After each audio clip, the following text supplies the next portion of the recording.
তেল গরম হয়ে গেছে, পাঁচফোড়ন, তেজপাতা, শুকনো মরিচ দিয়ে দেব। আলু কেটে ধুয়ে নিয়েছি, ভেজে নেব।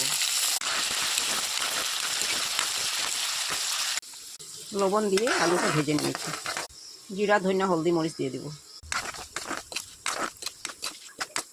টমেটো, কাঁচামরিচ দিয়ে দেব। আলু টমেটো ভাজা হয়ে গেছে, বাঁধাকপি দিয়ে দেব। আন্দাজ করে লবণ দিয়ে দেব।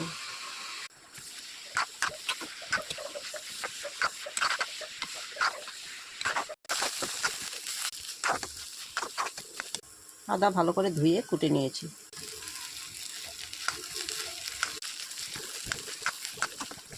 বাঁধাকপি আলু দিয়ে ভাজিটা আমার হয়ে গেছে, নামিয়ে নেব।